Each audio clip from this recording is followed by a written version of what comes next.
Well, welcome back to another Coach's Log. This is the time that I get a chance to share some thoughts and some input and some experience around coaching, training, racing for endurance athletes. This is runners, cyclists, swimmers, triathletes, duathletes, multi-sport athletes, even the odd rower, rock climber, and sometimes even motorsports athletes. In all of these cases, we're all being faced with something that really no one has ever had to deal with before, and that is a large-scale quarantine, or at the very least, a less than devil may care attitude. It's really been interesting to watch local and federal governments put into play various things to help with the health and safety of the population. As I said in the previous coach's log, there isn't a need to say, okay, there goes my season, I'm done with racing. There is a very strong possibility that we could get through this in a shorter period of time. I don't have any facts that says that. Quite honestly, it's the hope that I have in the back of my mind that that's what's actually going to occur. Instead, what I am going to be doing, though, is I'm going to be putting my own personal attention into Zwift. Now, for those of you who I coach, I would say almost everybody that I coach is on Zwift. There are many, many, many opportunities to ride in large groups. There's opportunities to race or try new racing formats, maybe things you've never done before. Same thing goes for my runners. You have an opportunity, set up your iPhone, your iPad, or other laptop in front of your treadmill, and same thing. There are many opportunities there. I do believe that one of the opportunities that Zwift has missed out on is multi-sport, the ability to do both a bike and run scenario at the same time. Your traditional duathlon, I feel like that's been missed many times. Hopefully at the time of this recording or later that they have finally solved ways of getting around that. But what I want to talk to you guys and gals about probably in the next several of these videos is getting the most out of your Zwift experience, whether you're racing, training, or group riding or running. You really need to be able to deal with some of the comfort issues that come along with Zwift.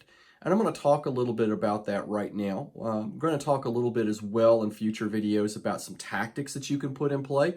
But I think right now, let's focus on your setup. You can't see it right here, but I'm in a room with two different bikes with two very different setups. One is on what appears to be a classic style trainer. It's my wife's road bike, and it's facing a relatively large screen TV. It used to be considered a pretty big size. Nowadays, it's kind of a moderately sized television. And what's going on is the classic trainer is actually a smart trainer, a wheel-on trainer. And some people might refer to it as the wheel-on trainer, and some people may refer to the old style as a dumb trainer. I prefer classic. And what we have set up for her is a Zwift account. She uses an HDMI to Lightning port adapter for her phone. We do not run Apple TV. It's been a pretty good fit for us. We're both doing the exact same thing. Now, her bike, I'm staring at it right now, is facing this television pretty well square.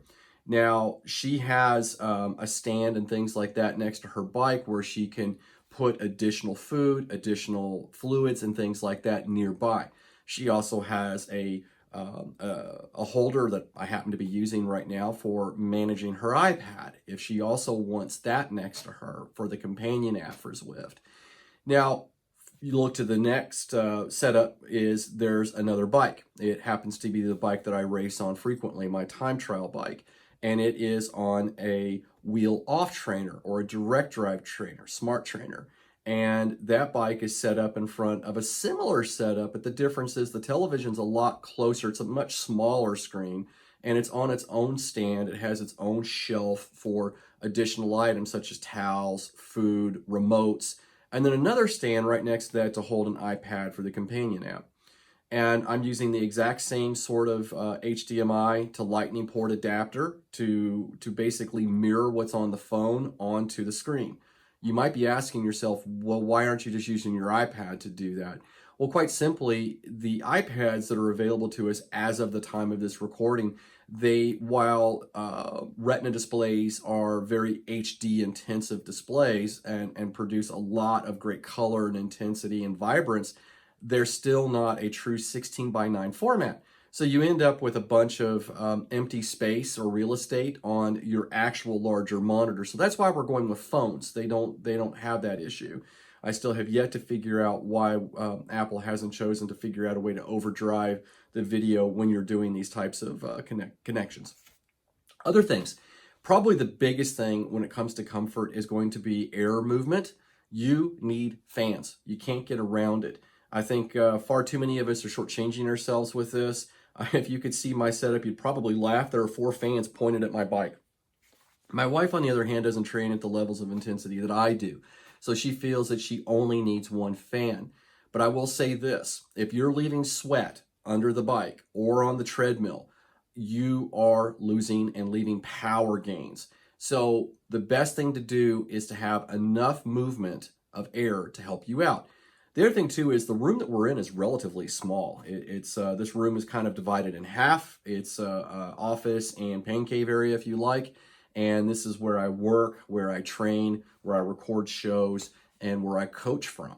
And if you have questions about any of these setups, I'd be more than happy to share that information.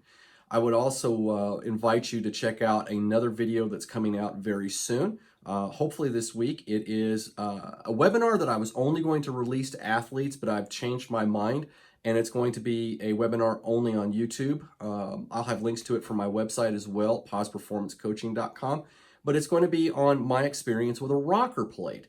And that, quite honestly, was one of the biggest things that helped me comfort-wise in indoor training. I've tried all kinds of things in the past to help with the boredom of training indoors. Zwift probably has played a very large role in improving that. Other training tools have helped too. Sometimes I get tired of staring at a cartoon interface and I want real data, and I might switch it up to like Elite's training software, Trainer Road, Golden Cheetah, their platform, and play with those things.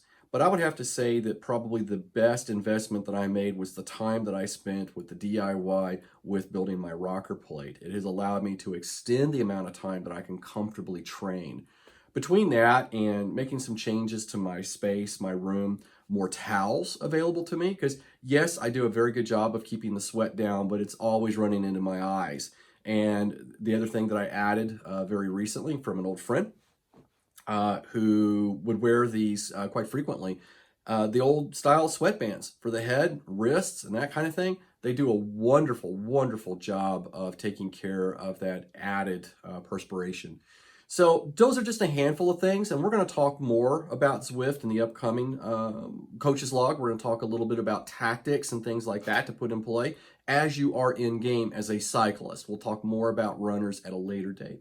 All right, everybody, have a great rest of the training week, and we'll talk again real soon.